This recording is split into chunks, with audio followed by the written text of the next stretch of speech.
మన ప్రభువును ప్రియరక్షకుడునైన యేసుక్రీస్తు శక్తిగల నామంలో మీ అందరికీ శుభములు.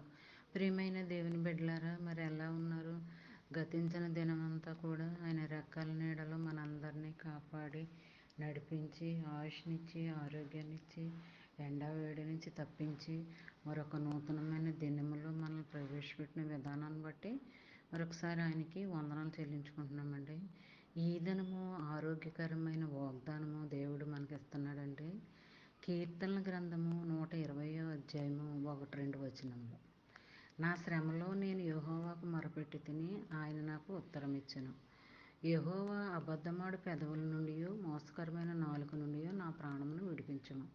ప్రియమైన దేవుని బిడ్డలారా, మరి దేవుడు ఆదరణకరమైన మాట ఏంటంటే, నువ్వు ఎన్ని శ్రమల్లో ఉన్నా, ఎన్ని బాధల్లో ఉన్నా, ఏ సమస్య అయినా, ఏ ఇబ్బంది అయినా, అది ఎంతటి భయంకరమైన వ్యాధి అయినప్పటికీ అన్నిటి నుంచి కూడా తప్పిస్తానని నీకు ఉత్తరాస్తున్నాడు అన్నట్టండి. మరి ఎలా తప్పిస్తాడంటే, నువ్వు ఆయనకు మొరపెట్టుకోవాలా.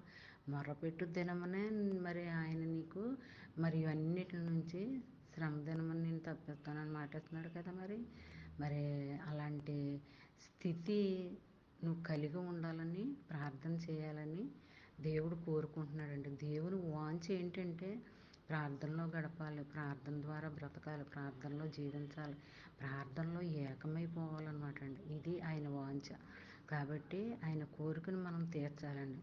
మరి ఇంకా చూసినట్లయితే అబద్ధమాడే పెదవులు, మోసకరమైన నాలుక, మరి నిన్ను మోసం చేసేవాళ్ళు, నీ గురించి నీతో అబద్ధాలు చెప్పేవాళ్ళు, ఇలాంటి వాళ్ళందరి నుండి నేను తప్పిస్తాడు, విడిపిస్తానని అంటున్నాడండి.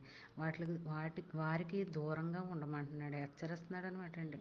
మరి ఇవన్నీ కూడా మరి దూరంగా ఉండాలి, మరి దాని జోలికి వెళ్ళకూడదు అని నువ్వు అనుకోవాలి.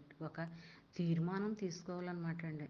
మరి అప్పుడే దేవుడు మరి వాగ్దానంలో అన్నీ నీ పట్ల జరిగించడానికి సిద్ధంగా ఉన్నాడు. మరి ఈ వాగ్దానం ప్రతి ఒక్కరికి షేర్ చేయండి. అలా చేయడం వల్ల పంపించిన వారు దీవించబడతారు, మీరు కూడా ఆశీర్వదింపబడతారు. ఓకే. మరి ఆయన చిత్తమైతే ఈ వాగ్దానం మనసులో పెట్టుకుని ధ్యానించుకుంటూ ఉంటే దినమంతా నీకు ఎంతగానో మేలుకరంగా, దీవెనకరంగా, ఆశీర్వాదకరంగా ఉంటుందండి.